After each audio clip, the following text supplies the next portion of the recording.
Hola, hola, hola, hola, hola, hola, hola. Lo prometido es deuda. Les debía y se los debía con, con anticipación del día sábado. Les debía un análisis exhaustivo de la reforma tributaria del señor Gabriel Boric. También lo prometí hoy día en la mañana en el directo de lectura. Hay poca gente siguiendo los directos de lectura. ¿Qué les pasa? Es importante todos los días, una hora de enriquecimiento intelectual mediante lectura. Y vamos a seguir leyendo cosas de economía, religión, filosofía y política en este canal, todos los días una hora, para siempre. Y nada, puedo quedarme leyendo yo, no tengo ningún problema, pero sería interesante, que sería edificante para ustedes que acompañaran. Ya. Entonces vamos a leer completo el PDF, no es muy largo, ¿vale? En menos de una hora lo tenemos listo y lo vamos a ir comentando, ¿ya? Disidencia descontrolada, buenas noches, joven, buenas noches. Le quiero mandar un saludo a El Basado, que ha estado haciendo activismo y ha hecho unos rayados bien buenos. Le pone. Que siga en eso, lo vamos a seguir felicitando desde acá. Ahora sí, vamos. Vamos a leer esta cuestión. Bien, entonces el título dice Reforma tributaria hacia un pacto fiscal por el desarrollo y la justicia social, julio 2022, resumen. La reforma tributaria es el primer proyecto de la agenda de transformaciones de largo plazo del gobierno del presidente Gabriel Boric, que se envía al Congreso Nacional. Esta busca generar recursos para financiar responsablemente otras reformas estructurales, la ampliación de derechos sociales y la diversificación productiva del país. La reforma también promueve que aporten más los que más tienen, así como reducir la evasión y elusión de impuestos, de tal modo que cada uno contribuya con lo que le corresponda. La reforma ha sido elaborada con altos estándares técnicos, analizando la experiencia acumulada en el país y la comparación con los sistemas tributarios de países avanzados. Contando ahí hay un error, porque si te comparáis con países avanzados, te estáis comparando peras con manzanas. Si tu país no es avanzado y ponéis impuestos de país avanzado, vaya a ser pobre. Tienes que ser un país avanzado primero para ponerte impuestos de país avanzado. Y los sistemas tributarios de países avanzados, contando con el apoyo de organismos internacionales. Asimismo, esta cumple con los principios generales de un buen sistema tributario identificados en un amplio e inédito proceso previo de diálogo social por todo el país. Toma en cuenta la opinión de más de 75 expertos entregadas en audiencias públicas.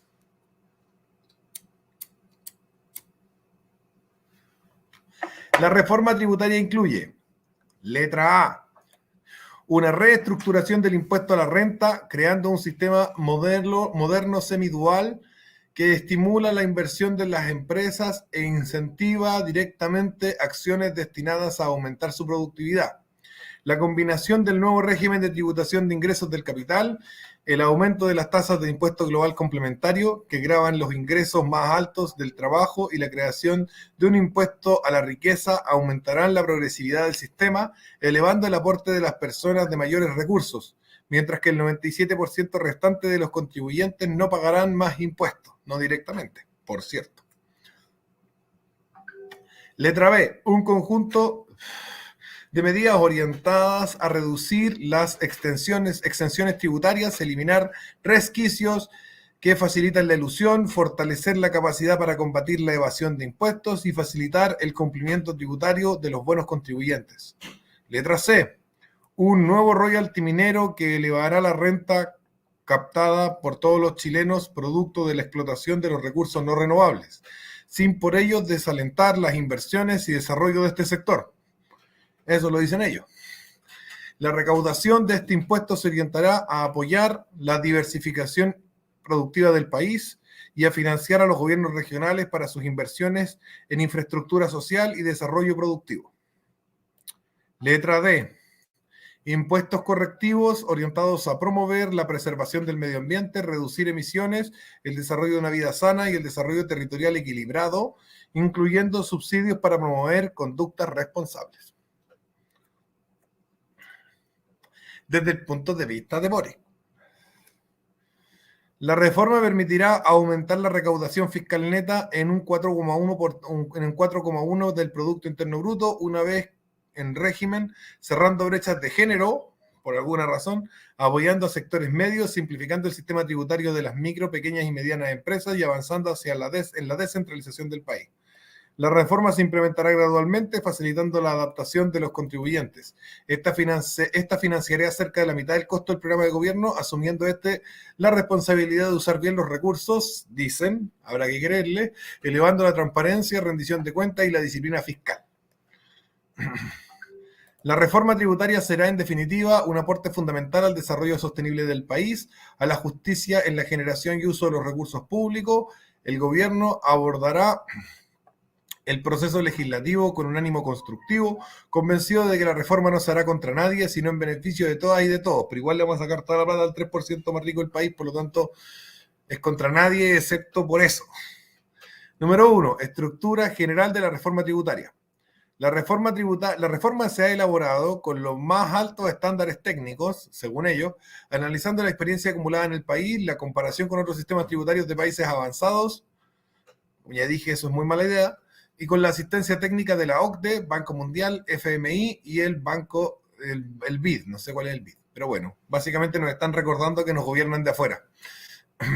Se ha tomado en cuenta los acuerdos de la Comisión de Exenciones 2021, los proyectos de ley y mociones en tramitación legislativa, iniciativas de la OCDE en materia de intercambio de información, los planes de acción BEPS, y el modelo de 2 pilares promovido por el organismo de la OCDE.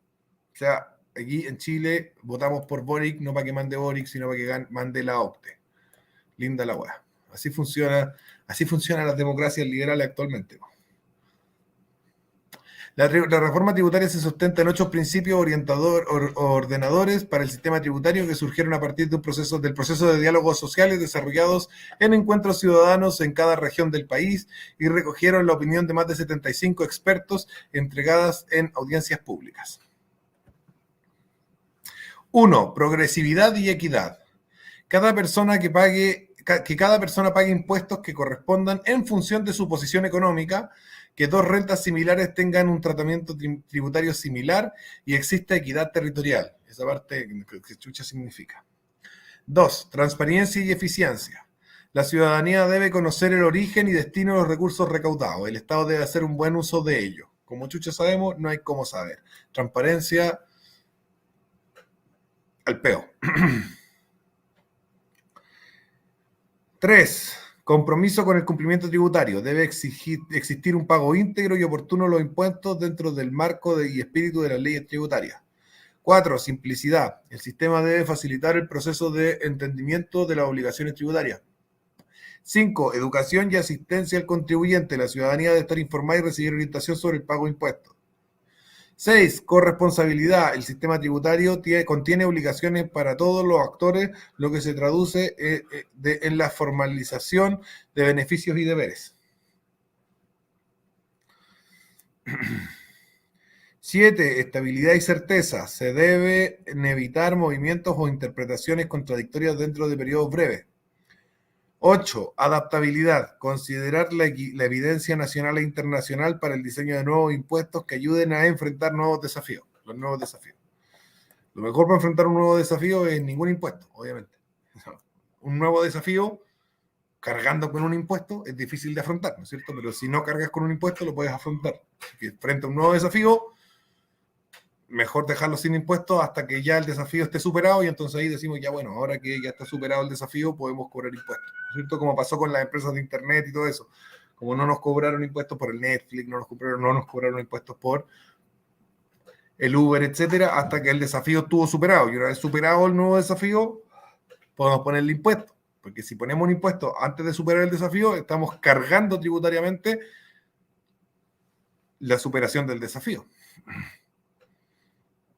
Bien, la reforma tributaria es un componente estructural de la agenda de transformaciones de largo plazo del presidente Boric y se propone financiar responsablemente cambios necesarios para que el país dé un nuevo salto al desarrollo. Dicho salto requiere que el Estado cuente con los recursos necesarios para expandir los derechos sociales, promover la diversificación productiva, proteger el medio ambiente y dar seguridad a la ciudadanía. El componente de tributación de las personas será utilizado para financiar la ampliación de derechos sociales como salud, pensiones y ampliación del Sistema Nacional de Cuidados. Mientras tanto, los recursos que se obtengan por limitación de exenciones y reducción de evasión y elusión tiene por objetivo contribuir a la inversión en diversificación productiva e innovación, para lo que el royalty también cumple un rol esencial. Finalmente, los recursos del royalty y la recaudación por impuestos correctivos será utilizada para apoyar el proceso de descentralización, aumentando los recursos de las regiones. Todo esto bajo una política fiscal responsable, transparente y eficiente, dicen ellos. Me dan ganas de leer el chat, pero... Saludos, Seba. Excelente la lectura de hoy. Viva Cristo Rey. Saludos al viejo Historia, a Felipe Gallardo, a Monkey D. Sigamos.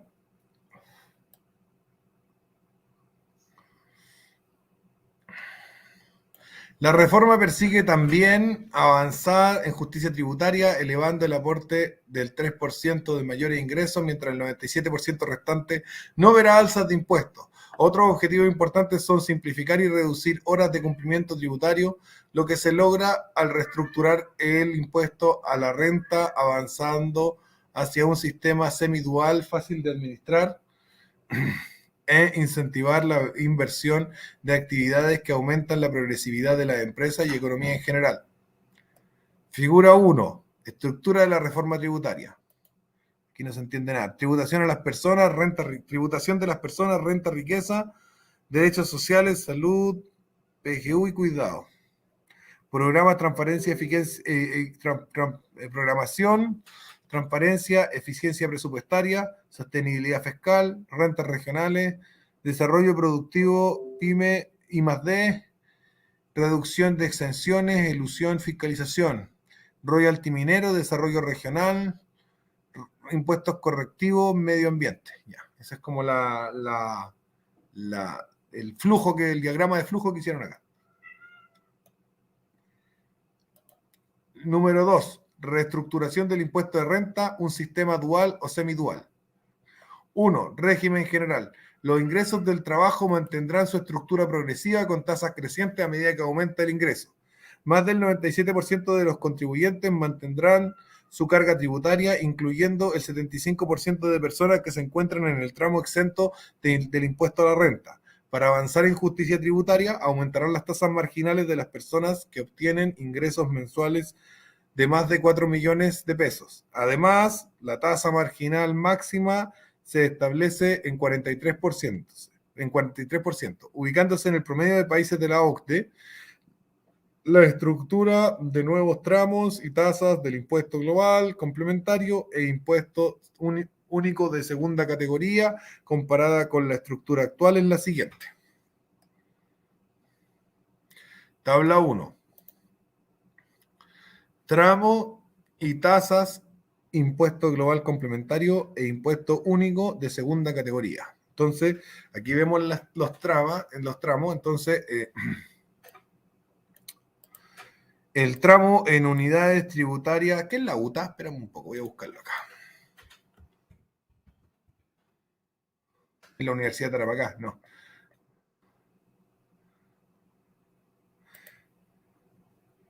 Ya, unidad tributaria anual, ya, perfecto. Unidad tributaria anual, perfecto. El tramo en UTA de 0 a 13.5 está exento, igual que hasta ahora, ¿no es cierto? Mensualizados serían 777.000 pesos. Y por lo tanto pagarían 0% de impuestos porque están exentos. Luego el tramo de 13,5 a 30 UTA, que hoy en día paga 4%, y que son los salarios que van entre los 777.000 y los 1.727.000, pagarían 4%, mantienen el 4%. Luego, el tramo del 50, o sea, de 30 a 50 UTA, que paga 8%, mantiene el 8%. Esos van entre el 1.727.000 y 2.878.000. El tramo de 50 a 70 UTA paga el 13,5%, mantiene el 13,75% y este tramo corresponde a los salarios entre los 2.878.000 y los 4.030.000 pesos. El tramo que va entre las 70 y 90 UTA, que hoy en día está pagando 23%, va a pasar a pagar 26%, que sería salarios entre 4.030.000 pesos y 5.181.000 pesos. El tramo que va de 90 a 120 UTA, que hoy en día está pagando el 30%, va a pasar a pagar el 35%. Esto corresponde a salarios entre 5.181.000 y 6.331.000 pesos mensuales. Este es el mensualizado, ¿no es cierto? Y el tramo que va de las 120 a las 310 UTA, hoy en día está pagando 35%, va a empezar a pagar 40%. Este tramo estamos hablando de los que ganan entre 6.331.000 pesos y 8.057.000 pesos. Y aquellas personas que están en el tramo superior, el que es de más de 310 UTA, que hoy en día pagan el 40% de impuestos, a partir de esas 140 UTA, que a partir de los 8.057.000 pesos, van a pasar a pagar 43% de impuestos. Esos son los tramos y sus porcentajes de impuestos, ¿vale? El sistema semidual implica que se establece un nuevo régimen general para las grandes empresas, reemplazando el sistema semi-integrado. Este sistema separa la tributación de empresas de la de sus socios y diferencia el tratamiento tributario de los ingresos del trabajo y los del capital. Se establecerá un impuesto a las rentas del capital de 22% aplicado sobre los dividendos o retiros efectuados desde una empresa. Las personas cuyas tasas efectivas de impuesto global complementario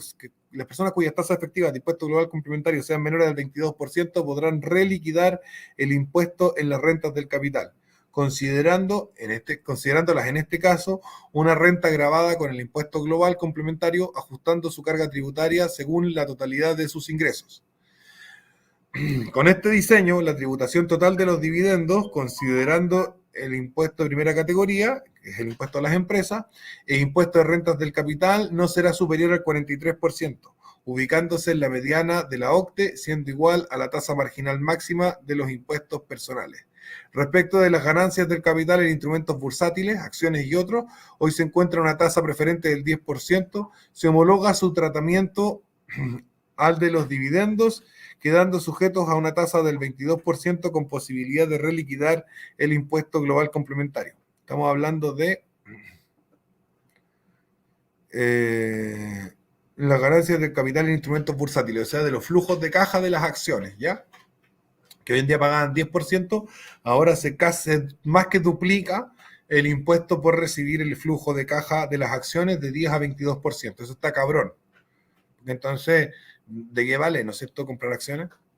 Si más de un quinto de la plata se la lleva el Estado.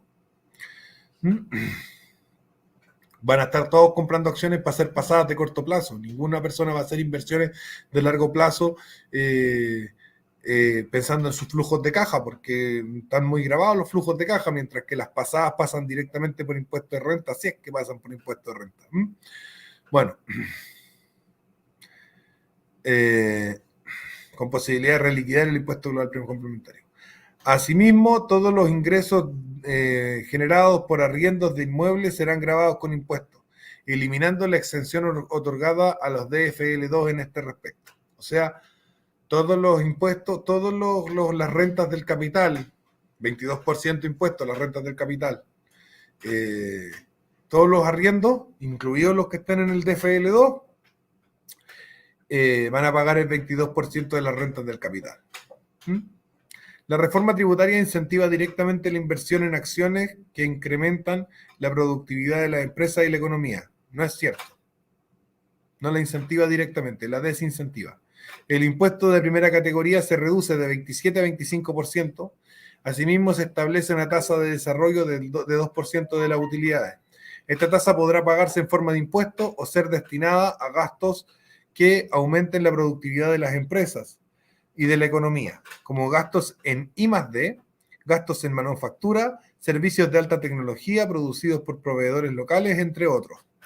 Ahí ya sí tenía un incentivo real a cierto desarrollo de industria local, ¿no es cierto? Adicionalmente, se fortalece la ley de incentivo a la inversión privada en I+D, triplicando el monto máximo de crédito tributario entregado. Aumenta de 800 millones a 2.500 millones. ¿Qué significa esto? Que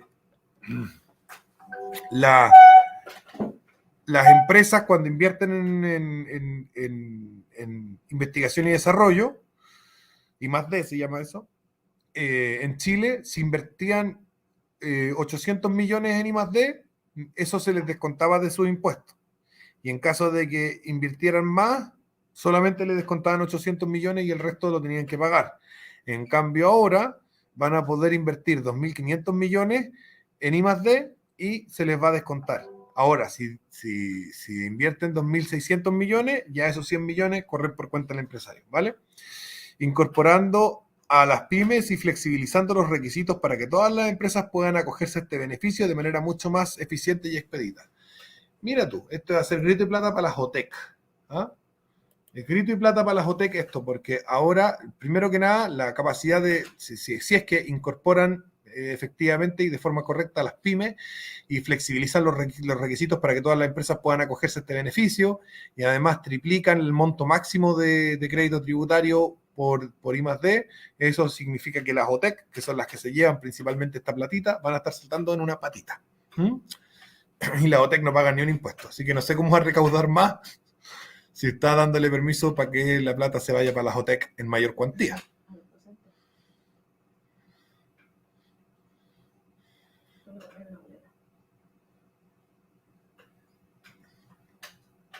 Mi mujer me dice que a los docentes de la OTEC se les paga una boleta y que ahí sí se transfiere impuestos. Pero eso serían impuestos de renta que también están por debajo de los tramos que están subiendo, así que tampoco es como que... Ya. Porque no creo que los docentes estén ganando más de 4 palos como para que empiecen a pagar más impuestos con esta reforma. Habrá algún docente por ahí que sí, pero digamos que en general no. Ya, sigamos. Existe a nivel mundial el desafío de gravar las utilidades que se acumulan en sociedades no operativas, postergando el pago de impuestos personales de sus socios. Para avanzar en esta dirección se establece una tasa del 1,8% al diferimiento del pago de impuestos personales, similar a una tasa de interés por la postergación del pago de impuestos a las rentas del capital a través de las sociedades de inversión u otros vehículos similares. O sea, esto que hacían que hacen los empresarios y los socios de las grandes empresas de armar una sociedad de papel en la cual meter sus ganancias de tal manera de no tener que tributar porque están reinvirtiendo, aunque no estén reinvirtiendo en la realidad. Bueno, sí, están reinvirtiendo en la realidad, pero de forma muy indirecta, porque en el fondo están metiendo la plata en un fondo nomás. Pero meter la plata en un fondo, en lugar de gastársela en un carrete o en lo que sea, es una forma de reinvertir. El dinero recurso no se está invirtiendo, pero el no consumo de recursos implica necesariamente una inversión de esos recursos, ¿no es cierto?, por presión deflacionaria. Eso es demasiado complicado para explicárselos, pero es un mecanismo económico muy complejo. En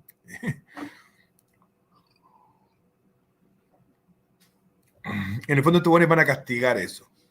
O sea, usted tiene que reinvertir directamente, no indirectamente, sino directamente sus ganancias o retirarlas, o si no se le va a ir penalizando con un 1,8%. Esta tasa solamente será aplicable a empresas cuyos ingresos provienen en más de un 50% de rentas pasivas, tales como dividendos, intereses, salvo instituciones financieras o arriendos de inmuebles. Ninguna empresa de carácter operativo que invierte en la economía real estará sujeta al pago de este impuesto. Ya. Economía real, ahí empezamos a meter terminología marxista, ¿no es cierto? La diferencia entre economía real y economía financiera. Figura 2. Resume la reestructuración del impuesto a la renta. La figura 2 resume la reestructuración del impuesto a la renta. Estos cambios van a aumentar la carga tributaria de menos del 3% de los contribuyentes, elevando el aporte de las personas de mayores ingresos. Además, se fomentará la inversión en actividades que incrementarán la productividad de las empresas, y la economía en general, y se avanzará a un sistema mucho más simple que reduce sustancialmente las horas de cumplimiento tributario de en las empresas. La mayor recaudación contribuirá a ampliar derechos sociales como pensiones, salud y el fortalecimiento de nuestro sistema nacional de cuidado. Y aquí hay un esquema, bueno, esta página es pública, ustedes la pueden ver y pueden revisar los esquemas, que supuestamente explica, ¿no es cierto?, cómo va a ocurrir esta transferencia de riqueza, ¿vale?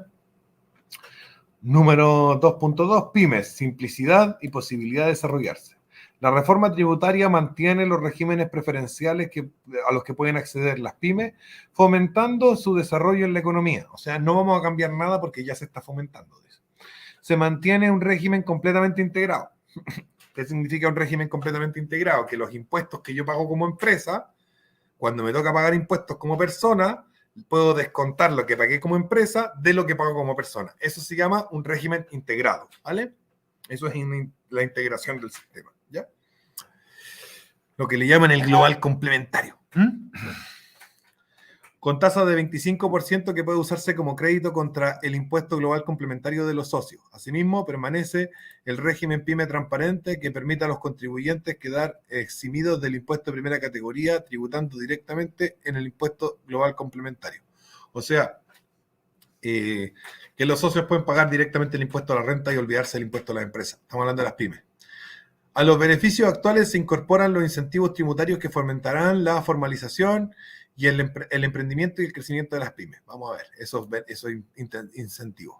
Los nuevos emprendimientos podrán optar a un crédito especial de IVA por el primer año de sus operaciones. Este crédito especial será equivalente al 100% del impuesto determinado por los primeros 3 meses y un 50% por los segundos 3 meses y de un 25% por los siguientes 6 meses, totalizando 12 meses de beneficio tributario. Eso significa que el IVA, que no lo pagan las empresas, lo pagan las personas cuando compran, y las empresas hacen efectivo ese pago, ¿vale? Entonces, cuando usted vaya a comprar a un emprendimiento nuevo que recién empezó, va a comprar y compra un chicle, hay un 19% de IVA en ese chicle, que usted fue a comprar a este emprendimiento nuevo, y si este emprendimiento empezó hace 3 meses nomás, hace menos de 3 meses, ese 19% que usted pagó al comprar el chicle no va al Estado, sino que se lo queda el emprendimiento para fortalecerlo, ¿vale? Si es que está en los segundos 3 meses, es decir, a partir del mes 3 y hasta el mes 6, desde que empezó a funcionar el emprendimiento, y usted va y compra el chicle, la mitad de ese 19% que usted pagó por el chicle va al Estado y la otra mitad se la queda al emprendimiento, de tal manera de poder fortalecerse. Pero no se está fortaleciendo por no pagar un impuesto a ellos, sino por quedarse con un impuesto que estás pagando tú como consumidor. Y de un 25% los siguientes 6 meses. ¿Vale? ¿Queda claro más o menos de qué va? Las pymes actualmente, me imagino que queda claro. Voy a preguntar si quedó claro eso.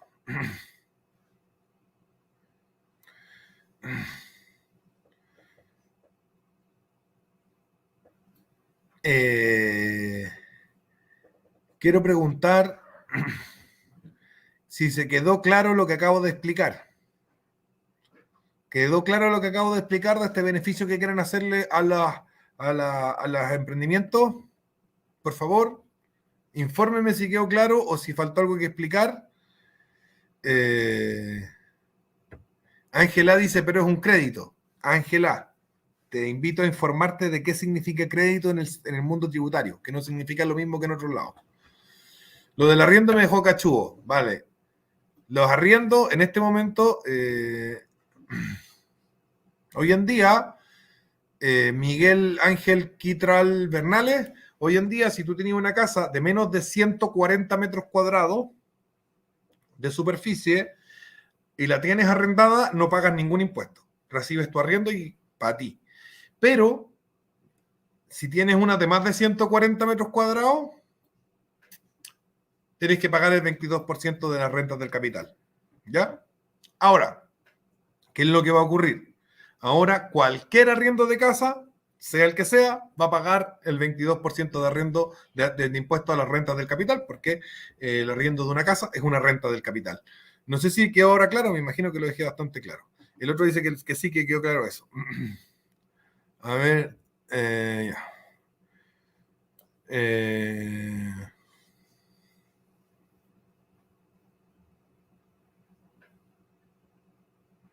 Ya, van a hacer cagar a los estudiantes que quieran arrendar el próximo año. Me cagaré la risa porque los universitarios son en gran parte progres. De más.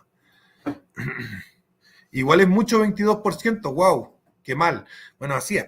O sea, el viejito que tiene una pensión de mierda y quiere arrendar una de las propiedades que compró con su esfuerzo durante su vida, y que es una propiedad pequeña, y le iban a entrar 300 lucas extra por concepto de ese arriendo, ahora va a tener que pagar 22%, 22 por 3, son 66 lucas menos, son 234 lucas las que le van a llegar en vez de las 300 por el arriendo de ese DFL2 que compró durante su vida laboral. Eso es tan simple como eso. ¿Qué impuestos se pagarían en una monarquía medieval? Depende. Hay servidumbres, vasallajes, aranceles, hay muchos tipos de impuestos.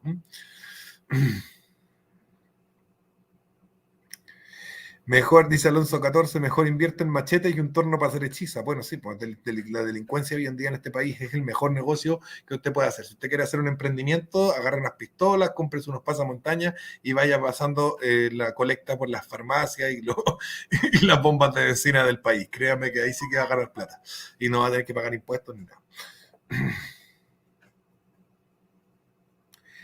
DFL2 que el Estado prometió que iba a mantener un régimen. Es ilegal. A ver, no se altera el DFL2, se altera el DFL2 es que uno paga menos contribuciones por ciertos inmuebles que tengan cierta cantidad de tiempo de construido y tengan cierto metraje cuadrado. Eso es el DFL2, ¿vale?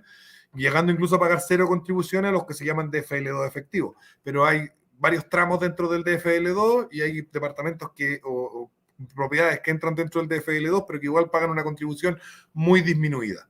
Eso tiene que ver con las contribuciones. El DFL2 es un decreto con fuerza de ley que salió en tiempos de Frei Montalva y que se trata de las contribuciones. La contribución es el impuesto que usted paga por tener la casa.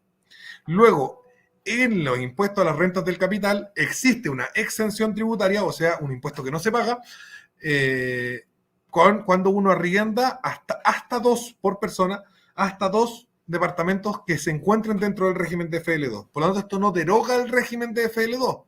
Lo que está derogando es la exención tributaria sobre las rentas del capital a los arriendos de los departamentos en el que se encuentran acogidos al DFL2. ¿Vale?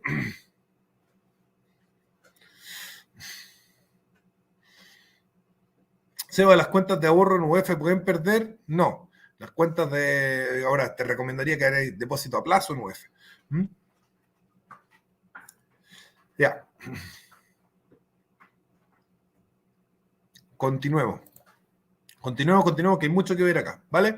Las pymes actualmente excluidas podrán acceder a al incentivo tributario en investigación y desarrollo. ¿Ven? Ahora vamos a meter a las pymes en el negocio de las OTEC. Bien por los dueños de OTEC. Que permite que un 35% del gasto en este concepto sea utilizado como crédito contra el impuesto de primera categoría. O sea, la pyme va a pagar impuestos de las ganancias de su empresa y resulta que mandó a los trabajadores a aprender X hueá en un OTEC. ¿Vale? ¿Qué es eso? Si mandó a los trabajadores a aprender X hueá en un OTEC, puede disminuir sus impuestos con ese gasto hasta en un 35%. O sea, si tenía que pagar, una pyme tenía que pagar, no sé, pues 40 millones de pesos en impuestos, ¿cuánto es el 35% de 40 palos? Son 14 palos. Y esos 14 palos, si gastó 14 palos la pyme en mandar a sus trabajadores a que hagan capacitaciones culiadas, aunque sean charchas, manda a sus trabajadores a aprender sus capacitaciones de lo que sea, juntan, ¿no es cierto?, 14 palos en capacitaciones y se descuentan, por lo tanto, de los impuestos.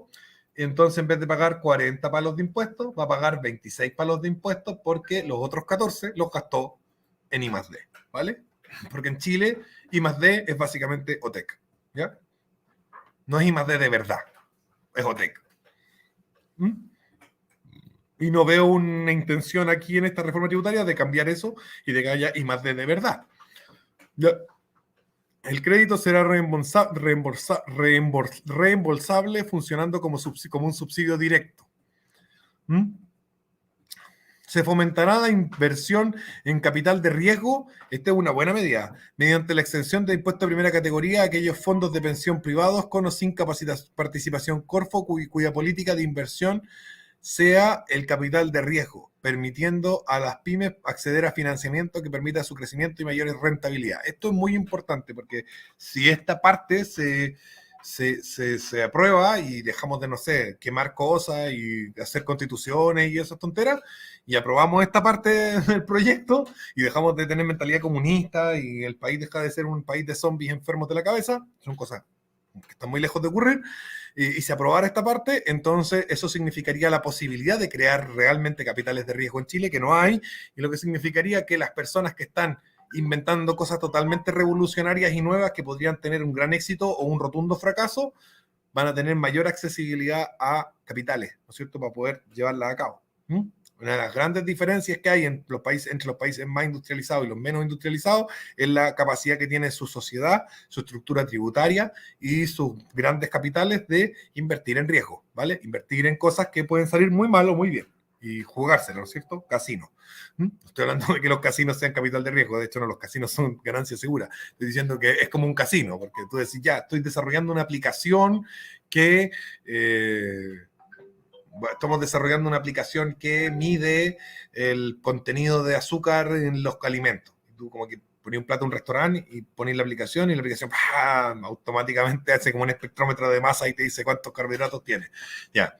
Esa aplicación es inversión de riesgo, porque claro, es una aplicación que cuesta una cantidad importante de plata realizarla, tampoco es una inversión millonaria, pero que de tener éxito, es decir, de que todo el mundo se dedique a descargarla y se ponga a utilizarla, te generaría unas ganancias brutales, pero si no tiene éxito, lo perdís todo. Entonces, estas inversiones de riesgo son estos todo o nada, que dependen de cosas que se encuentran fuera del control de la empresa, ¿vale? Eso es el capital de riesgo.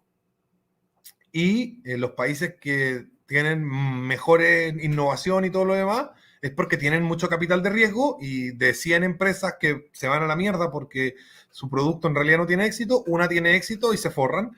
Y con esa que se forran recuperan la plata de los que perdieron, ¿vale? Esa es la idea de la lógica del capital de riesgo. Ahora, si yo te voy a estar cobrando un impuesto por invertir en un capital de riesgo donde además tenéis una alta posibilidad de perder toda tu plata, entonces mejor no invertir en un capital de riesgo. Así que sacarle una exención,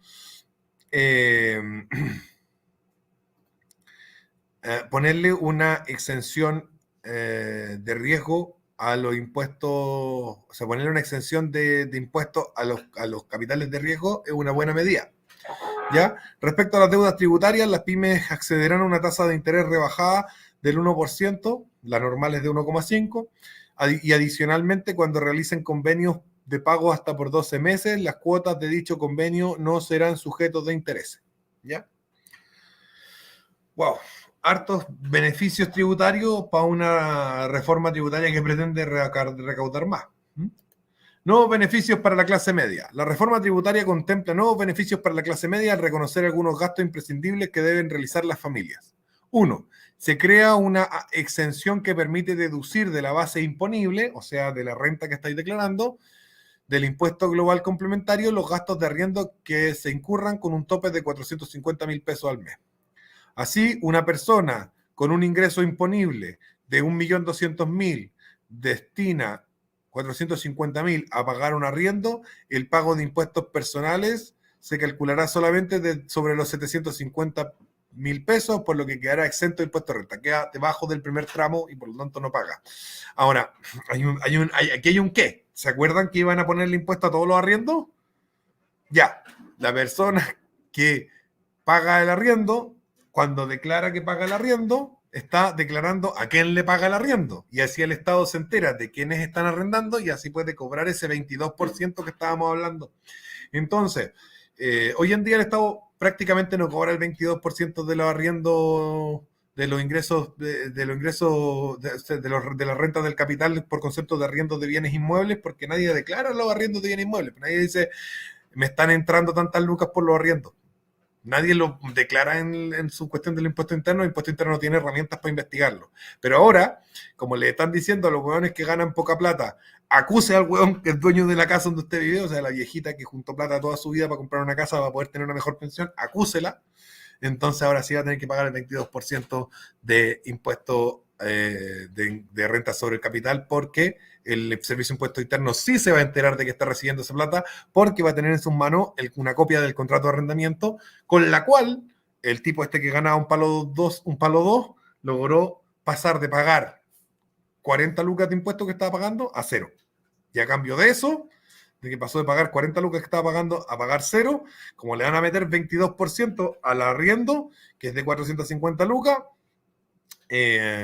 22 por 4 son 88, más 11 son 99 lucas. O sea, el Estado deja de recibir 40 lucas por este buen que gana un palo 2 y va a pasar a recibir 99 lucas por esa persona que está recibiendo el arriendo de 450 lucas. O sea, win-win para el Estado y para el cabro que gana un palo 2. Pero la señora que era dueña del departamento acaba de cagar con 100 lucas mensuales. ¿Ya? Se incorpora una exención enfocada a los cuidados en los cuidados familiares. Se podrá deducir de la base imponible del impuesto global complementario los gastos asociados al cuidado de personas menores de 2 años y de personas con grados de dependencia severa, con un tope de 550.000 pesos al mes. Esta medida incorpora un enfoque de género, puesto que son las mujeres las que usualmente soportan cargas de trabajo de cuidado. ¿Vale? Ya. Aparece una exención, ¿no es cierto? O sea, se deduce de la base imponible del impuesto a la renta lo que se gasta en cuidar gente que no se puede cuidar sola, la guaguita y los viejos.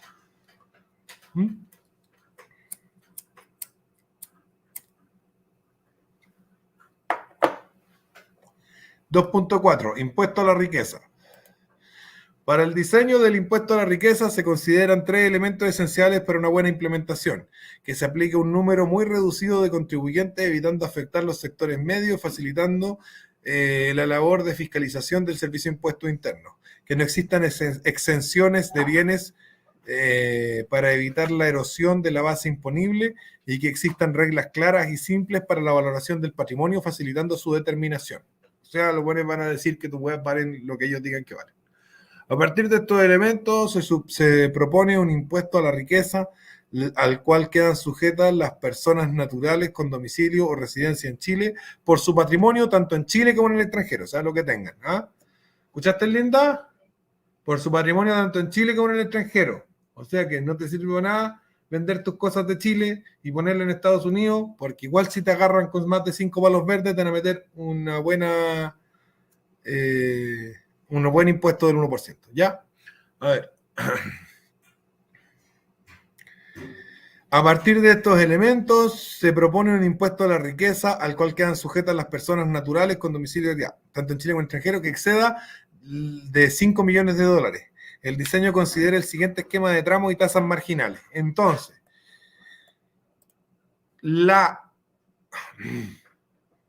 el patrimonio hasta las 6.000 unidades tributarias anuales, es decir, más o menos hasta los 4,9 millones de dólares, queda exento, no pagan impuestos de patrimonio. Después, entre los 6.000 y las 18.000 unidades tributarias anuales, es decir, entre los 4,9 y los 14,7 millones de dólares, pagan 1%. Y los que tengan en patrimonio más de 18.000 unidades tributarias anuales, es decir, más de 14,7 millones, sería del 1.8%. Hay que decir eso. Esto dice para las personas, importante esta hueá, para las personas que tienen domicilio o residencia en Chile. O sea, basta con que establezcan domicilio o residencia fuera del país para que, aunque tengan este patrimonio, no lo paguen, porque aunque tengan este patrimonio en Chile, yo tengo 5 millones de dólares en hueá en Chile, pero vivo en Miami, no pago este impuesto. Yo tengo 5 millones de dólares en Miami, pero vivo en Chile, sí lo pago. ¿Se entiende? Súper simple. O sea, básicamente, si usted tiene mucha plata, no viva acá. Ahora, hay que ver si este 1% de impuesto al patrimonio compensa el 19% del IVA y el 43% de impuestos de la renta y el 22% de impuestos sobre las rentas del capital que dejan de pagar estas personas cuando se van a ir fuera del país.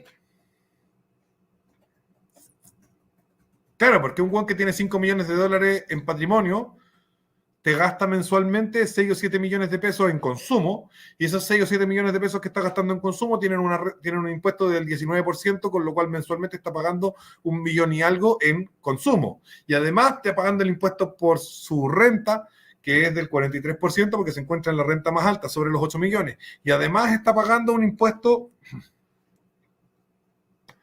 de renta sobre el capital, que es del 22% sobre todas las acciones iguales que tenga. En el momento que se va a ir para afuera, tú perdís esos 3 impuestos. Ya no compra en Chile, ya no cobra su sueldo en Chile y ya no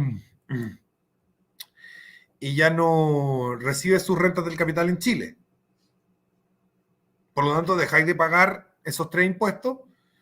Entonces, si se te va la mitad de la gente que paga este 1% de impuestos, que tiene más de 5 millones de dólares de patrimonio, afuera, y la otra mitad se queda, ese 1% de los que se queda compensa los 3 impuestos que dejáis de cobrar a los que se van.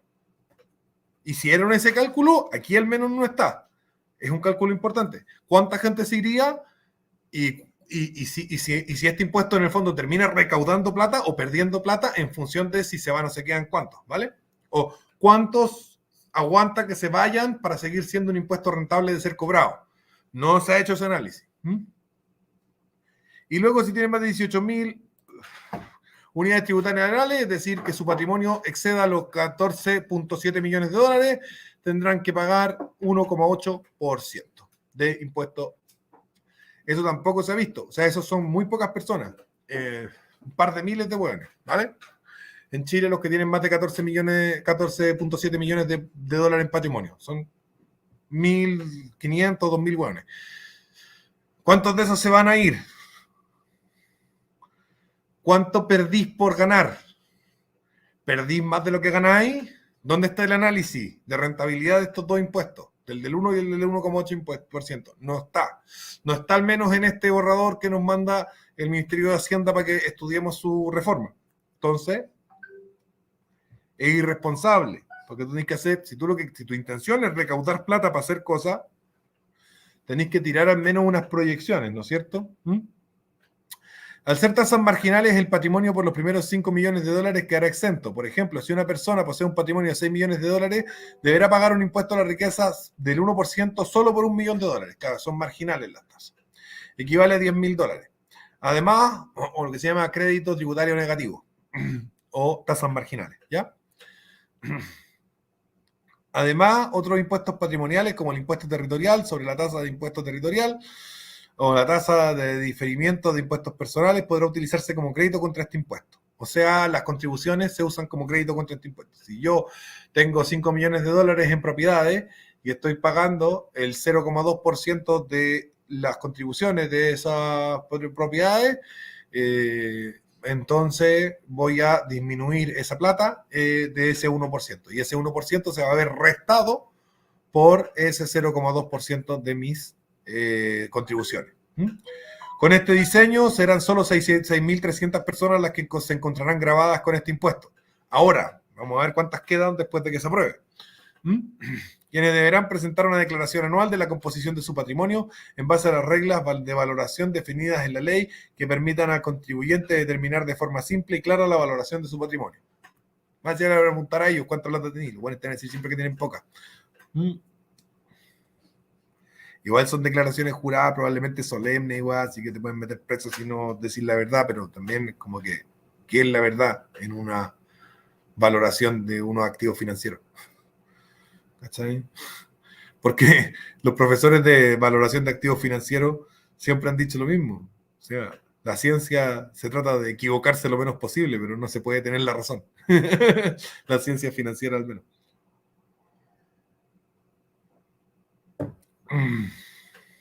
Vamos al número 3. Limitación de exenciones y combate a la elusión y evasión fiscal. 3.1. Exenciones y beneficios tributarios. Se propone el término o limitación de exenciones o beneficios tributarios y adicionalmente se establece un límite global de acceso a los beneficios tributarios. Los fondos de inversión privados pasarán a ser contribuyentes de impuestos de primera categoría, salvo aquellos cuya política de inversión sea el capital de riesgo.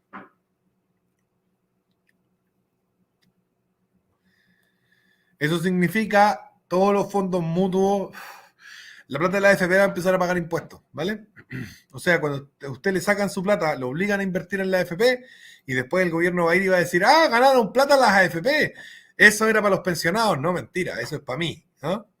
Van a tener que pagar impuestos de primera categoría, estamos hablando del impuesto del 27% si no invierten en I+D y del 25% si invierten en I+D, ¿vale? Segundo, los fondos de inversión públicos mantendrán la exención de impuestos de primera categoría, sin embargo, por una vez que se repartan utilidades hacia la persona jurídica, los dividendos quedarán sujetos al impuesto de primera categoría. La renta presunta tendrá una reducción significativa. Vale, ¿qué es la renta presunta? Vamos a la renta presunta, porque estas cosas hay que explicarlas. Así que nos vamos a demorar un poco más de lo que nos demoraríamos. La renta presunta es lo que pagan las viejas que venden sopaipillas con permiso, o los hueones que tienen puestos en la calle con permiso, o los taxistas, ¿no es cierto? ¿Qué es lo que pasa? Que tienen que pagar impuesto a la renta, pero nadie sabe lo que gana un taxista. Y no le voy a preguntar porque te va a decir que no gana nada. Entonces se establece, ¿no es cierto?, un mecanismo que se llama renta presunta. ¿Ya? Los taxistas, los vendedores, los carritos de confite, los carritos sopaipilla, los lugares esos carros de completos que están ahí afuera del Bellavista, todas esas cuestiones pagan renta presunta. ¿Qué significa? Que se asume que ganáis una cantidad de plata que se asume que ganáis y pagáis eso, ¿vale? Entonces, la renta presunta tendrá una reducción significativa, permitiendo que solo accedan contribuyentes que califican como microempresarios. Este proceso se aplicará gradualmente, en 2 etapas distribuidas en un plazo de 2 años, fomentando que los contribuyentes que abandonan el régimen ingresen al sistema de transparencia tributaria. O sea, de alguna manera van a tratar de que no sea tan presunta la renta presunta de algunos hueones.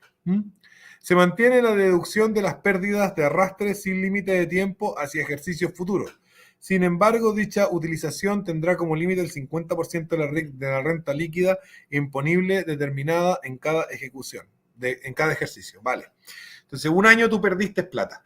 ¿Cachai? Sumando y restando saliste para atrás. ¿Ya? Entonces, ese año que saliste para atrás no podéis pagar impuestos porque no ganaste plata.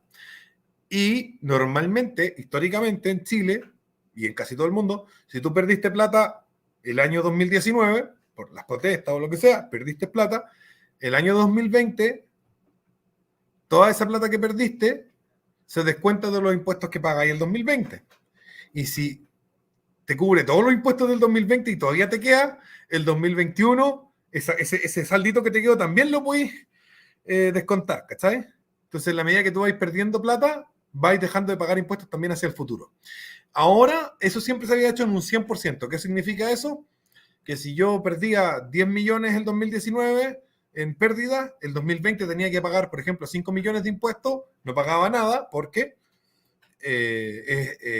lo que hacía era meter mis 10 millones de pérdida como crédito para para no pagar impuestos al año siguiente. Entonces me quedan todavía 5 millones de créditos. Supongamos que el año 2021 tengo que pagar 4 millones de impuestos. Todavía me quedan 5 adentro, así que los pago con mis pérdidas del 2019 y me queda 1 millón adentro, que si el 2022 tengo que pagar 3 millones de pesos por impuestos y me había quedado 1 adentro, pago 2 nomás, ¿vale? Eso es la pérdida, el arrastre de pérdidas, ¿vale? En eso consiste el arrastre de pérdida. Yo, si un año pierdo mucha plata, los años siguientes no pago ni un impuesto porque tengo arrastrando una pérdida que tuve antes, ¿vale? Voy arrastrando una pérdida y por lo tanto no deberían cobrar un impuesto. Ahora van a cambiar eso y lo máximo que yo puedo disminuir mis impuestos de un año que tuve ganancias respecto de uno que tuve pérdida en un 50%. O sea, haciendo el mismo ejercicio. Perdí 10 millones en el 2019. Tengo que pagar mi impuesto en el 2020. Tengo que pagar 5 millones. Voy a poder solamente usar 2,5 millones de de mis pérdidas del 2019 para pagar mis impuestos del 2020 y por lo tanto voy a pagar 2,5 millones de impuestos y voy a meter 2,5 millones. Lo que significa que si bien igual voy a poder usar todas mis pérdidas arrastrándolas en el tiempo para pagar menos impuestos, me voy a demorar más años en liquidar mis pérdidas por medio de la exención tributaria, ¿no es cierto? O sea, se alarga el arrastre, haciendo que la gente no pueda usar el 100% de sus pérdidas como exención tributaria, ¿ya? Después viene, se limita la deducción de intereses que provengan de créditos hipotecarios a solo uno de ellos. En aquellos casos que una persona tenga 2 o más créditos hipotecarios que generan intereses, ¿vale? Los intereses en finanzas se llaman escudo tributario, ¿vale? El tax shield, ¿vale? El escudo, o sea, yo lo estudié en inglés, así que lo traduzco directamente. En castellano se llama distinto, pero en inglés se llama tax shield. El escudo tributario, que es una cuestión que está en todos los países del mundo, es que si yo estoy pagando intereses por una deuda, entonces cuando pago mis impuestos como empresa, los intereses que estoy pagándole al banco los descuento de mis impuestos que pago como empresa. Favoreciendo así que las empresas se hagan con crédito y no con capital propio. Por eso, ¿por qué los millonarios piden préstamo en el banco? Por eso. Si se van con un poco de plata podría armar la empresa que está armando. ¿Por qué pidió un préstamo? Por eso. Porque el interés del préstamo se descuenta del impuesto de la empresa y por lo tanto me sale gratis el préstamo. El préstamo lo paga papá Estado. Entonces, obviamente, mientras más plata tengo, más me conviene pedir préstamo. ¿Ya? Porque me los van a dar con un interés más bajo, me los van a dar más fácil y además ese interés no lo pago yo. Bien. Entonces, este mecanismo de escudo tributario es un mecanismo que favorece el efecto Mateo, el efecto de que el que más tiene, más le será dado y el que nada tiene, al menos aún así lo poco que tiene le será quitado, que aparece en el Evangelio de Mateo, en una de las parábolas de Jesucristo, la palabra de los talentos. Entonces, en economía hablamos de efecto Mateo cuando vemos que hay ciertas cosas que pasan con los que tienen mucha plata que les permiten tener aún más plata y ciertas cosas que pasan con los que tienen poca plata que les hacen tener aún menos plata. ¿Ya? Por ejemplo, yo no tengo estufa porque soy pobre y me enfermo, me resfrío, saco licencia, soy más pobre. Soy millonario, tengo plata, me junto, me invitan a una fiesta de millonarios, conozco otros millonarios, hago mejores negocios, gano más plata, ¿vale? Eso es un ejemplo del efecto Mateo. Cuando hablamos del escudo tributario, ¿vale? Hablamos de un sistema que aumenta el efecto Mateo. ¿Por qué? Porque mientras yo más plata tengo, más acceso tengo a que me presten plata. Y como los intereses no los pago yo, sino que los saco de los impuestos, entonces más rico me voy haciendo cada vez más, ¿no es cierto? Entonces ahora van a limitar, y esto podría ser un efecto de igualar, ¿no es cierto? De igualdad en el sentido positivo, porque estamos quitándole un privilegio injusto a los millonarios, ¿vale? Entonces se va a limitar la deducción de intereses que provengan de crédito hipotecario, o sea, los millonarios teniendo plata para comprar el contado, piden crédito hipotecario para todas las casas y para todas las oficinas y todas las weas, porque así le salen gratis, básicamente. Se pagan sola con su propia rentabilidad y el interés lo estoy tirando para los impuestos. Por lo tanto, no pago el interés y invierto con plata ajena. Ahora no van a poder hacer eso. Van a poder tener solo un crédito hipotecario con intereses. O sea, si la persona tiene muchos créditos hipotecarios con intereses, los demás intereses va a tener que pagarlos él y no van a irse al escudo tributario, ¿vale? Esto igual puede ser un poco perjudicial para las pequeñas empresas. Si es que tiene una pequeña empresa, no tiene capital propio, un tipo no tiene mucha plata y ha pedido 2 créditos hipotecarios, va a tener que pagar el interés de uno. Es un poco perjudicial para ellos, pero ese pequeño perjuicio a las pymes, que tampoco es grave, se iguala, o sea, se compensa con una eliminación, o no eliminación, pero sí una disminución de un privilegio injusto que tienen los muy ricos de poder hacer negocios con la plata ajena y no pagar ellos mismos el costo de la plata ajena, que son los intereses. Así que bueno, después viene el gasto, hay cosas buenas y malas aquí. El gasto deducible de exenciones tributarias será de 23 UTA, ¿vale? Unidades tributarias anuales. El gasto deducible por exenciones tributarias será de 23 UTA. O sea, de 15.500.000 pesos. Ese será el gasto deducible por exenciones tributarias. ¿Ya? La deducción por rentas exentas y créditos contra el impuesto global complementario se limita a 2.3 UTA, es decir, a un palo 500.000. O el 50% del impuesto global complementario determinado en el ejercicio antes de la imputación de estos beneficios. Ya, eso es demasiado complicado y este video tiene que quedar corto. Pero sí, es una buena pata en la guata para el tema de los hueones que hacen cosas que no son pagar impuestos para pagar menos impuestos, ¿vale? Más que estar a favor o en contra, básicamente avanza en los mismos criterios que la legislación que se está proponiendo se supone que quiere avanzar. Luego, 3.2, evasión y elusión. En línea con las recomendaciones de la OCDE a nivel global, en materia de combate a la elusión y evasión fiscal, se impulsan medidas que actualizan la norma al estándar internacional. Veamos.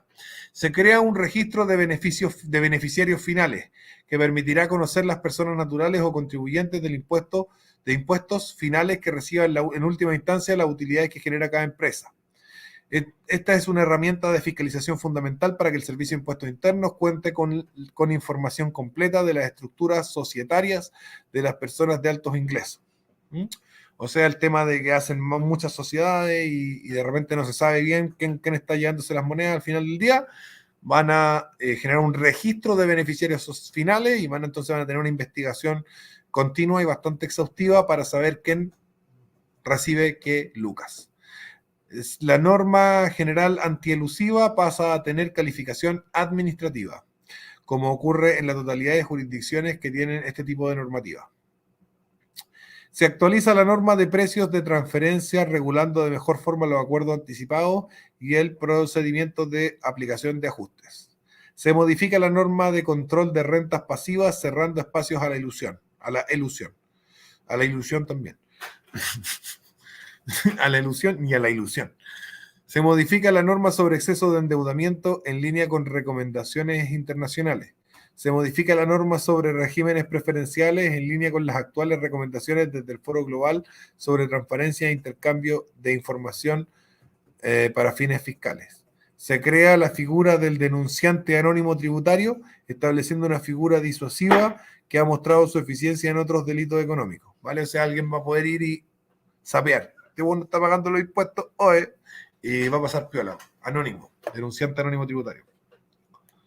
Lo que hablábamos, ¿no es cierto?, en la línea de hacia dónde está yendo Chile, en términos de cómo se concibe como Estado, sobre todo cuando veíamos la nueva Constitución, que es una sociedad vigilante, donde nos vigilamos entre nosotros. El Estado se vigila a sí mismo y se vigilan las instituciones entre sí, todos estamos vigilando, no estamos todos ahí a ojo al charqui con el vecino. Lo mismo que pasa con el tema del género también, ¿no es cierto? Las funas y la weá, que no sé qué, todo el sistema de redes sociales que la misma sociedad ha establecido de vigilancia mutua, donde decimos, este weón dijo esto, o le tocó el poto a la compañera, o lo que sea, y lo linchamos públicamente. Todo eso es un ánimo de vigilancia mutua, donde nos vamos viendo así, ¿qué está haciendo ese weón? ¿Y qué está haciendo ese otro weón? ¿Y qué está haciendo ese otro weón? Ese es el ánimo de vigilancia mutua que hay en Chile. Chile está operando desde esa mentalidad y está avanzando hacia una mentalidad de ese tipo, que me parece que no es la mentalidad de una sociedad sana, y en este sentido se crea, ¿no es cierto?, la figura del denunciante anónimo tributario, o sea, de que sapeen entre sí. Este bueno no paga impuestos, este bueno tampoco, todos presos, jaja, ya, ¿cachai? No sé si se entiende eso.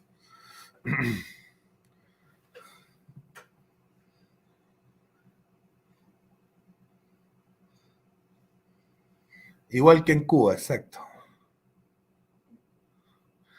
Habría que hacer un flood de denuncias para ver cómo lo hacen. Claro, se puede. El mercado será tan negro que se acabarán las mascotas. Es un mercado tan negro que hace asados de gato.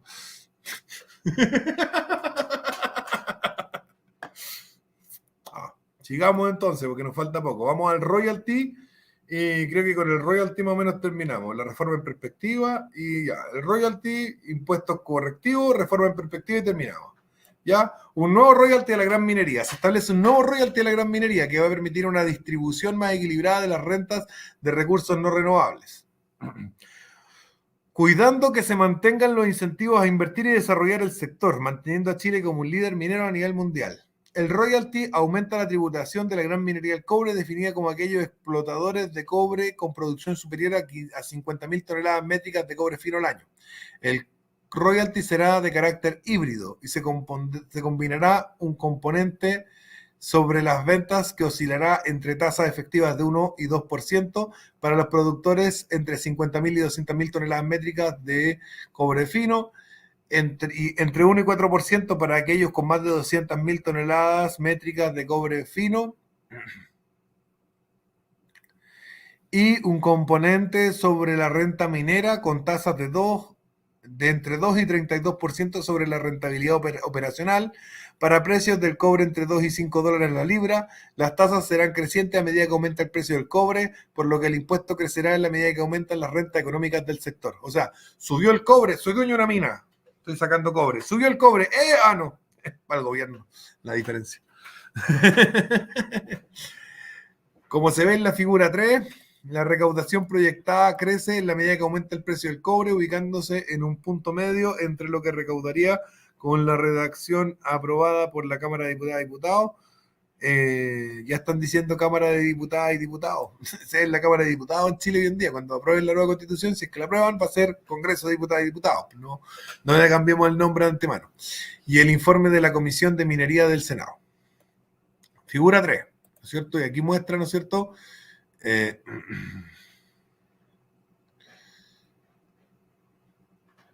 Ya las recaudaciones. La propuesta cuida los incentivos a invertir y a seguir desarrollando el sector. Como se observa en la figura 4, aquí está la figura 4, las tasas de rentabilidad sobre el patrimonio se mantienen sobre el 15%, lo que es considerado una rentabilidad más que suficiente para que invertir en el sector sea atractivo. La rentabilidad crece a medida que aumenta el precio del cobre. Claro. O sea, lo que te están diciendo es lo siguiente.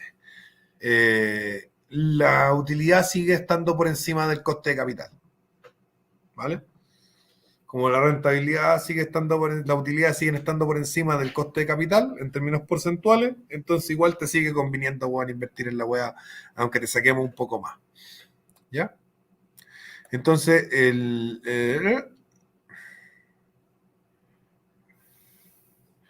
claro, en el proyecto del gobierno, ahí las utilidades están justo un pelito por encima, ¿sabes? La línea roja del proyecto del gobierno.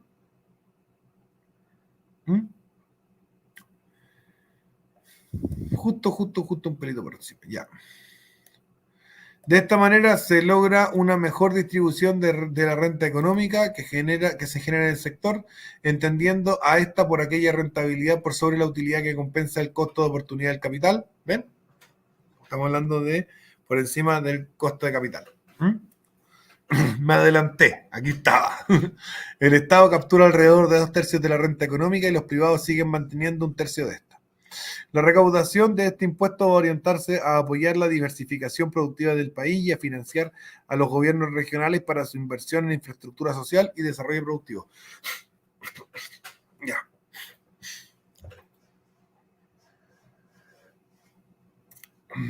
Número 5, impuestos correctivos. ¿Vale? Los impuestos correctivos buscan modificar el comportamiento de las personas y las empresas. ¿Ah?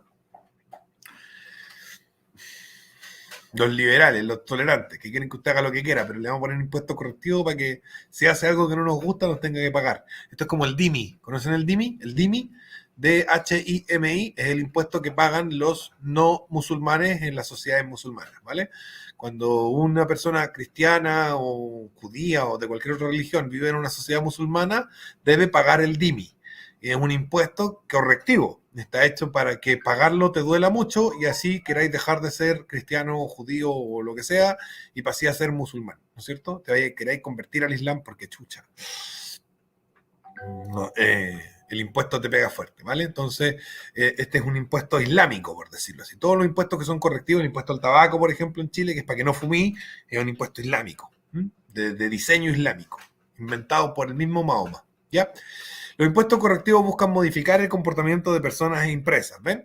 Alineando los incentivos económicos con los costos y beneficios sociales de las determinadas actividades.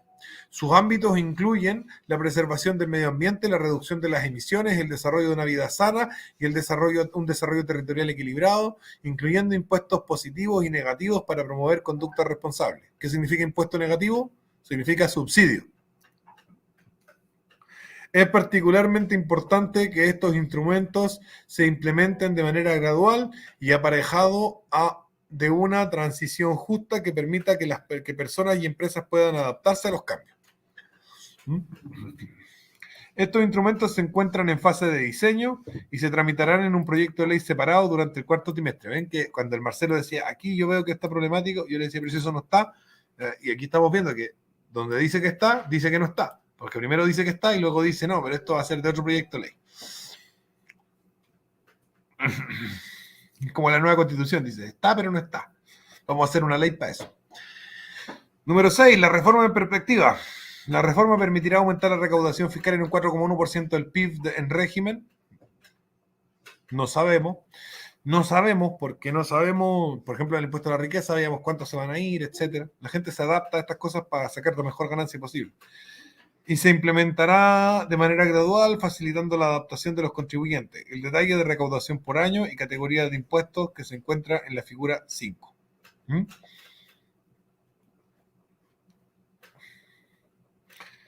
Entonces ya recién para el 2026, o sea, cuando Boric ya no esté en su gobierno, se rentaría 4,1% del PIB con esta estructura nueva tributaria, si es que se cumplen los presupuestos, que es que toda la gente se quede y siga trabajando por la misma luca y haciendo exactamente lo mismo y no diga, oye, hay unas nuevas reglas del juego, voy a portarme distinto, que es lo que normalmente pasa, ¿vale? Y se implementará de manera gradual, facilitando la adaptación de los contribuyentes. El detalle de la recaudación por año y categorías de impuestos se encuentra en la figura 5.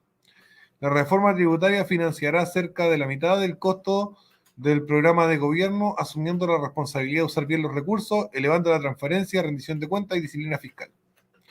Bien.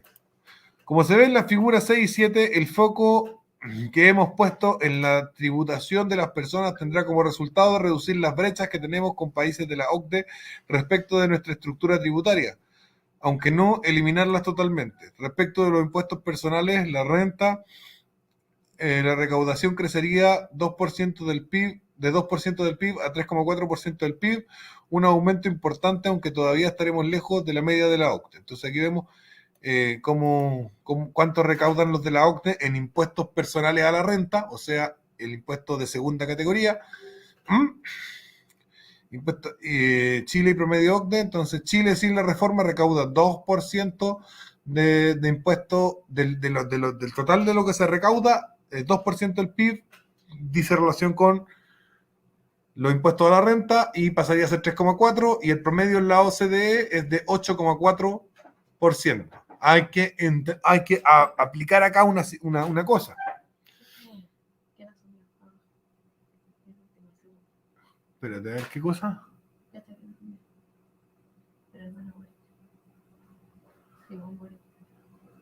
Mira, el hermano de Boric ahora trabaja en la Chile, ¿no? Ya. Entra a la rectoría de la Universidad de Chile el hermano de Boric, el gobierno es impituto. Bueno, entonces aquí dice que el promedio de la OCDE se recaudan 8,4% del PIB en ingresos en impuestos de renta. Hay que considerar que, a diferencia de en Chile, en la OCDE las cotizaciones de la salud y de las pensiones son impuestos. En Chile, uno cotiza la salud en una empresa privada o en FONASA y las pensiones las cotiza en el sistema de AFP, que es privado, entonces no se consideran impuestos.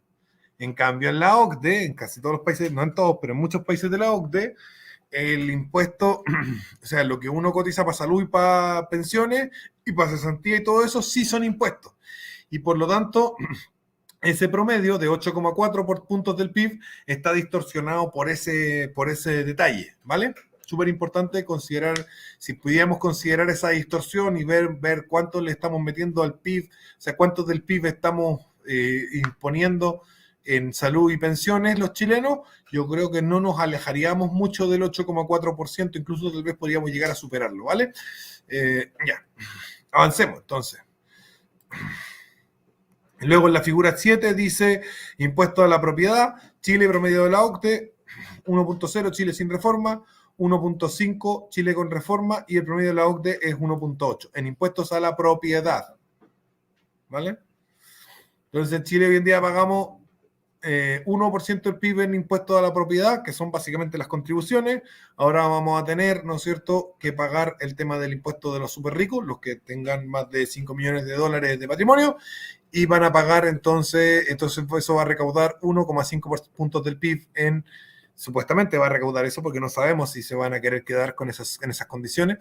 En Estados Unidos no hay impuesto del patrimonio, así que bastante, sobre todo en muchos estados no hay, en California creo que sí, pero en Florida no hay y se habla español, así que muchos se van a querer ir por pero suponiendo que ninguno se vaya, vamos a subir a 1.5 y en la OCDE los impuestos a la propiedad, que son los peores de todos, se paga un promedio de 1.8% de puntos del PIB, ¿ya? Y con eso terminamos de leer este mamotreto, que como me decía mi interlocutor fuera de cámara, parece una tarea de un cabro que en la universidad, bueno, quieren impuestos de la OCDE, pero políticos de Venezuela. Parece una tarea de un cabro que está estudiando economía y la tuvo que hacer a última hora, bueno, para presentársela al profe para que no le pongan el rojo. No tiene la Bueno, me dice Ángela, ahora en análisis, hemos ido haciendo el análisis y la explicación durante la cuestión. Yo diría que a mí me parece que dentro de todo no es una reforma tributaria terrible, en gran medida. O sea, primero está el problema de la rentabilidad del impuesto a los ricos porque se cobra si viven en Chile, pero basta con que los ricos no están como muy amarrados a vivir en un país determinado, pueden vivir donde quieran. Así que es como bien estúpido. Luego está el otro asunto que es como la subida de los tramos del impuesto de renta, eso se ajusta solo, la gente solita se va a cambiar, va a pasarse plata por debajo de la mesa, se va a cambiar de tramo de renta de forma bastante simple y fácil, y además se compensa con disminuir la renta con el tema de los arriendos, así que tampoco es una gran patada en la guata. Y yo estoy viendo que porque mira, vimos que aumenta 0,5 puntos del PIB, supuestamente en la proyección de estos hueones, el impuesto de los ricos. Y aumenta 1,4 puntos del PIB el impuesto de renta. O sea que el gran aumento de la tributación no está ahí. El gran aumento de la tributación está en obligar a los hueones que tuvieron pérdida en años anteriores a pagar al menos el 50% de los impuestos de primera categoría. Ahí hay un buen trozo que se saca. Empresas que perdieron plata, decirle, igual me tenéis que pagar aunque sea la mitad. O sea que en el largo plazo se compensa, porque igual al final del día, como son arrastres de pérdida, al final del día va a recuperar todo lo perdido en impuestos, pero en los ejercicios inmediatos va a significar una recaudación mayor. Y yo creo que el gran queso de todo está en el tema de los arriendos. Yo creo que ahí está. O sea, dicen, no vamos a afectar al 97% de la población, pero resulta que si parte de ese 97% de la población tiene un bien inmueble en propiedad que está arrendando, sí va a tener que pagar de ahí, por lo tanto hay una mentira. Porque le van a meter el 22% de rentas del capital a la gente que arrienda departamentos, a la gente que arrienda casa. Y la mayoría de los arriendos, si bien el grueso de la industria de la construcción en Chile se basa en grandes inversionistas que tienen muchas propiedades en arriendo, a ellos no les afecta mucho, a los que les afecta es a la mayoría de las personas que arriendan, ¿viene? Estamos hablando de la mayoría de departamentos arrendados, o sea, de de bienes inmuebles arrendados, sino de la mayoría de personas que tienen bienes inmuebles arrendados, que son viejitos que a lo largo de su vida laboral juntaron para tener 2 o 3 casas para poder arrendar un par y complementar su pensión. A ellos les va a afectar más fuertemente que a nadie esta reforma tributaria. O sea, el que más va a sufrir esta reforma tributaria no vaya a ser tú, ni yo, ni ninguno de nosotros, sino estos viejitos que tienen 2, 3 departamentos, 2, 3 casas y con los arriendos de las casas en las que no viven complementan su jubilación para tener una vida mejor. Esos hueones cagaron, ¿vale? Esos hueones cagaron porque les van a sacar una tajada del 22% de esos arriendos, ¿vale? O sea, es una reforma tributaria regresiva porque castiga a los más débiles y los más pobres de la sociedad con un impuesto injusto, que es este impuesto al arriendo, ¿no es cierto? A las rentas del capital en el sentido de los arriendos del DFL2. Y luego está el segundo afectado que, por esta misma medida, gran afectado, que es la industria de la construcción. Si nosotros vemos el del royalty minero, el royalty minero, mientras las ganancias proyectadas estén por sobre el coste de capital, no va a afectar la inversión. Tiene razón el papelito en eso. O sea, podría afectar marginalmente la inversión porque en realidad, weón, igual ya no es grito y plata, así que no me vuelvo loco por invertir en el cobre, pero sigue siendo buen negocio, así que igual lo van a seguir haciendo. Ahora, la construcción se va a la mierda. ¿Por qué?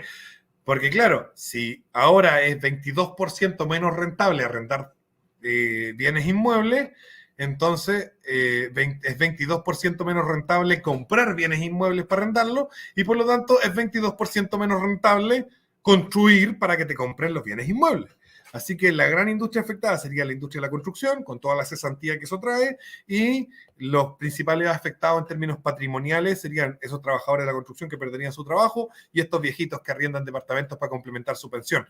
Ese es mi análisis. Si se sacara el tema de los arriendos de esta constitución, si se saca el tema de los arriendos de esta reforma, si se saca el tema de los arriendos de esta reforma, yo la vería como una reforma tributaria relativamente positiva. No una, wow, qué bueno, estamos mejor ahora que como estaríamos con esta reforma, pero tampoco sería una reforma tributaria de catastrófica para el país. Si dejaran fuera, y ese es el trabajo ahí del jamón, ¿no es cierto?, que está ahí en la Cámara de Diputados, el jamón, el conserje, debería esforzarse y trabajar mucho para convencer a sus colegas de la Cámara de Diputados, ¿no es cierto? No a sus colegas conserjes, porque eso no tienen voz ni voto, sino a los colegas que tienen la Cámara de Diputados. El conserje debería convencerlos de sacar la parte de los arriendos. Si saca la parte de los arriendos, donde todos los arriendos tributan y la cuestión, no se verá tan afectada la industria de la construcción y no se verá tan afectada la renta de las personas mayores que tienen departamentos en arriendo para solventar sus gastos cotidianos, ¿vale? Así que por lo tanto, también el impuesto a las acciones. Sí, pero es sobre los flujos de caja de las acciones, ojo ahí. O sea, el impuesto que se está metiendo es sobre el flujo de caja de las acciones, no sobre las acciones mismas. Entonces lo que veríamos sería un mercado bursátil un poquito más, es como más hiperactivo, se vendería y se compraría más, porque el negocio no estaría en comprar un pedazo de una empresa y esperar que esa empresa gane plata y te dé rentas, sino que el negocio estaría en comprar acciones de una empresa para que suban y después venderla, etcétera. Entonces, claro, habría un mercado bursátil más hiperactivo, que no sé si sea bueno para el tema de la estabilidad y de la que no haya volatilidad, pero tampoco es terrible, de nuevo. Lo más terrible es lo de los arriendos, por lejos, muy por lejos. Y es lo que la pega de señor Jamón y de sus colegas. Los diputados ahí del Partido Republicano y de la UDI, que andan ahí haciendo galas de derechistas y que apoyan no sé qué y no sé cuánto, ellos tienen que salvarnos del 22% de impuestos a los arriendos que nos va a cagar la industria de la construcción. Por lo tanto, hueones de la construcción que van a quedar cesantes y nos va a cagar a los viejitos que arriendan casa, ¿vale?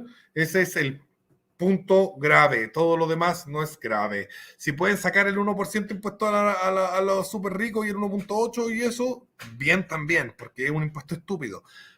y que no va a recaudar mucho. Ahí decía 0,5% del PIB, y estos buenos están siendo ambiciosos, porque lo más probable es que recaude mucho menos, e incluso genere, por el efecto que decía yo, de que un hueón que está consumiendo un montón porque es millonario, agarre su guay y se vaya a consumir a otro lado, y por lo tanto lo que estáis ganando con el impuesto a los súper ricos lo estáis perdiendo en IVA por los súper ricos que se fueron, y es una buena tontera. Se compensan mutuamente y disminuís tu recaudación, o la mantenís igual o la subís muy poco. Entonces es una tontera. Si lo pueden sacar, también sáquenlo, porque es una tontera, es un pésimo mecanismo. Así que si pueden sacar el impuesto a los súper ricos, bien por ello, y si pueden sacar o sea, toda la figura de impuesto al patrimonio que crearon, bien, pero tampoco es tan terrible. O sea, que un par de buenos millonarios se van a ir a vivir a Miami, tampoco es como que, el país ha perdido algo, no. Lo más terrible, reitero, el impuesto al tema del arriendo, que es el que tiene que ser tratado. La fiesta para las OTEC, bien por los que tengan OTEC. No le veo ningún problema. Que es básicamente lo que dicen, investigación y desarrollo, que es fiesta para la OTEC. Bien por los que tengan OTEC, bien por los trabajadores que se van a capacitar más, ¿no es cierto?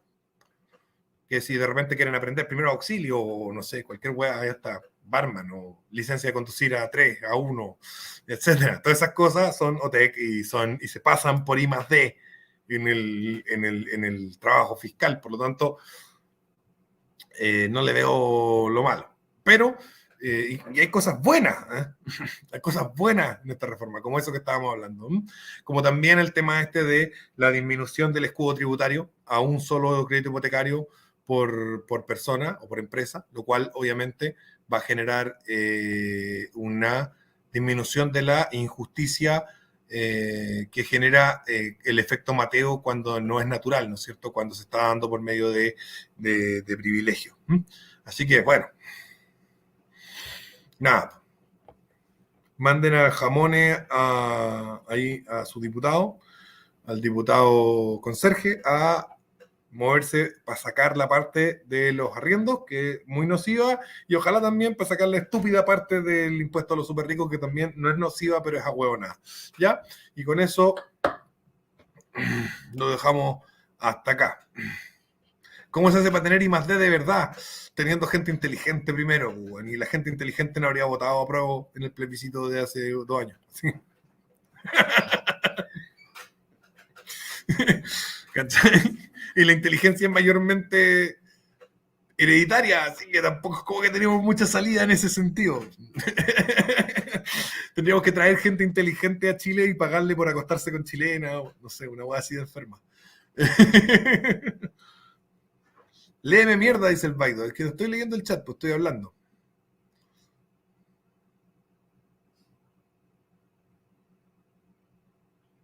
Si uno tiene una casa extra para arrendar, el 22% lo va a asumir el que arrienda, sin duda, no. No, no podéis, porque depende. Sí, claro, si estáis en una situación de escasez de vivienda como la que hay ahora, sí, podéis transferir casi todo el 22% al que arrienda.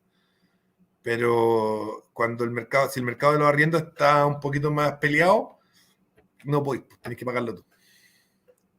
Hay que hacerse un OTEC, dice la Ángela.